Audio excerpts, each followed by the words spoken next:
The special report that we planned to bring you tonight was about domestic politics, the battle among the Democrats. But we think the crisis in Iran is more urgent right now than the campaign here at home. Some 60 Americans, including our fellow citizen whom you just saw bound and blindfolded, are now beginning their 6th day of captivity inside the U.S. Embassy in Tehran. It's Friday morning there now. But throughout this night in Washington, officials will continue their search for some way to negotiate the hostages' freedom. That search was not successful today. In this broadcast, we'll have reports on the diplomatic efforts to resolve the problem and on other aspects of the crisis as well.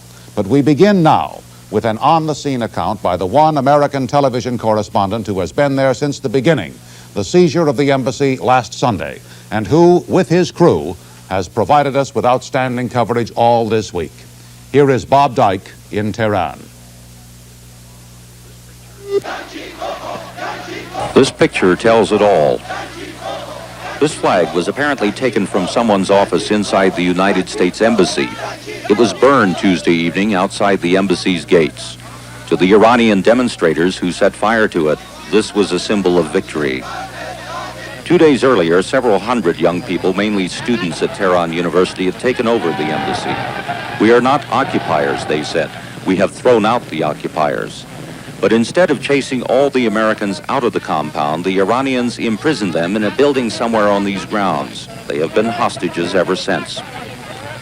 This morning, for the first time since the hostages were put under lock and key, one of the captives, blindfolded, was brought out into the open. He is Harry Rosen, the embassy's press attaché. He was turned to face reporters and cameramen and several hundred Iranian demonstrators outside the embassy's gates. "Yankee, go home," they cried, but they made no attempt to harm him. Eventually, he was led back to join the other captives who have been kept out of sight. But this young woman was released a few hours after the embassy was seized Sunday. She worked there as a low-level interpreter. She is an Iranian who spent time studying in the United States, and her name is Fareshta Imami, and she recalls how the embassy fell. You were at the embassy when it was taken over on Sunday. Yes, I was. What happened? About 10:15, a group of demonstrators came in front of the building, in front of the embassy compound, and they walked in. They walked in? They actually walked in. Did anyone try to stop them? No, I don't believe so. Because? They said that they just wanted to stage a sit-in, and they didn't want to harm anyone.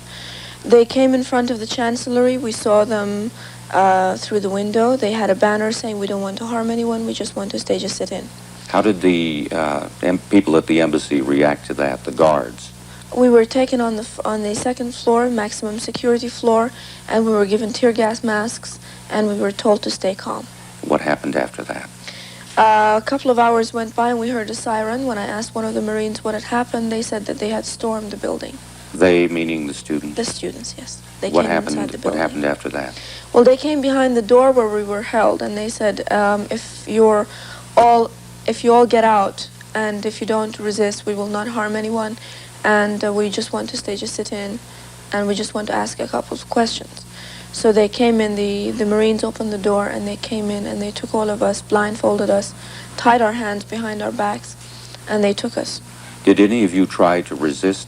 No, none of us. Were any shots fired during the takeover? No, just tear gas canisters. Were any of the students armed? No, none of them were armed. A couple of them had sticks. Were there any fights? No, no scuffles, no fights. No scuffles between the U.S. Embassy personnel? No, everything was calm. It was another small victory for the activists who are fully backed by their country's supreme ruler, the Ayatollah Khomeini. It seems the Iranian students have the initiative. The next move is evidently up to the United States. Ever since the Shah fled the country last January, there has been a persistent belief in many quarters here in Iran that the United States government was not only in deep sympathy with the deposed ruler and his family, but plotting to restore him to power here, to bring back the Pahlavi dynasty and the imperial court. America's investment here was considerable before the Shah's downfall, billions of dollars spent, much of it for defense. Iran's Army and Air Force, equipped with the latest sophisticated military hardware, including Phoenix missiles and F-14s, was considered vital to Western security. Iran is bordered in the north by the Soviet Union, and American monitoring stations were deployed along the frontier. Despite the embassy takeover, with relations between the two countries never worse than now, Iran's oil pipelines to the U.S. are still open. For how long is for the Ayatollah to say. His followers today at the U.S. Embassy held another news conference, this time to release copies of what the Iranian activists claim are secret United States government documents. If they are genuine, and they look genuine, it would seem that the State Department was deeply worried that Iranians might misinterpret the Shah's admittance to the United States as a move towards restoring him to the peacock throne. This communique, dated last August, says every attempt should be made by embassy officials here in Tehran to convince Iranians that the State Department was resisting efforts to allow the Shah into America, and says we should make no move towards admitting the Shah until we have obtained and tested a new and substantially more effective guard force for the embassy. Bob Dyke, ABC News, Tehran. The United States is in this fix because the former Shah of Iran is suffering from cancer and is receiving needed treatment in this country. But that explanation, that justification for his presence here is not accepted by the Iranians, who have always suspected the United States was the Shah's ultimate destination. Here's a report from Barry Dunsmore. February. The Iranian mobs have driven the Shah out, and the question of where he goes becomes an important factor in U.S. policy toward Iran. Initially, it's assumed he will come to the U.S. President Carter even says so publicly. However, it soon becomes evident that the Shah will be an unwanted guest. March, and the Shah is in Morocco. The administration is looking for an emissary to ask the Shah not to come to the U.S. because of the delicate state of relations between Washington and the new regime in Tehran. David Rockefeller and Henry Kissinger are approached. Both angrily refuse, and instead, Kissinger begins a strong campaign to get the Shah into this country. April, Kissinger meets privately with Secretary Vance and also talks to the president. In each case, his message is, a man who for 37 years was a friend of the United States should not be treated like a Flying Dutchman who cannot find a port of call. At this point, Kissinger turns south. He is in direct contact with Mexican President Lopez Portillo.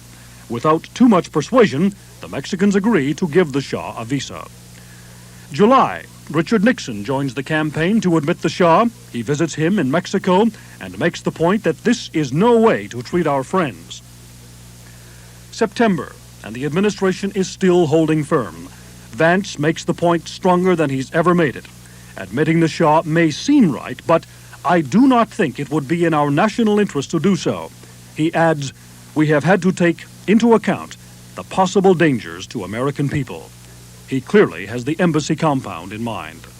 Early October, the Shah is ill, and Rockefeller is contacted. He recommends a New York specialist, Dr. Benjamin Keene. Keene goes to Mexico. He finds the Shah very ill and learns of his long bout with a form of cancer. Keene recommends to the State Department that the Shah be brought to New York for treatment, but the department is skeptical. Keene is labeled a Kissinger-Rockefeller doctor. This infuriates Rockefeller, who gets on the phone to protest this absurdity.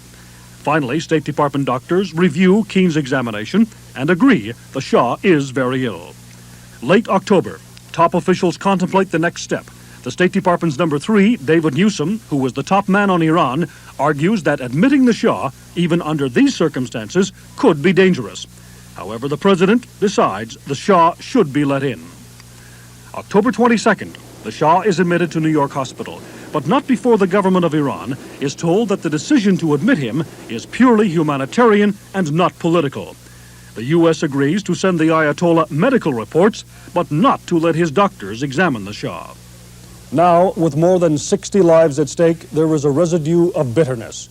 There are those who are bitter toward the Shah, and there are sources close to the Shah who say that since the embassy was seized, Washington has once again been trying to get him to submit to an examination by doctors from Tehran. One source claims it was even proposed he be operated on again, just to prove he was ill. The State Department denies both these charges. The decision to allow the Shah in apparently was a calculated risk. It didn't work because the state of anarchy in Iran is such that it's not possible to deal with that country in any logical or rational way.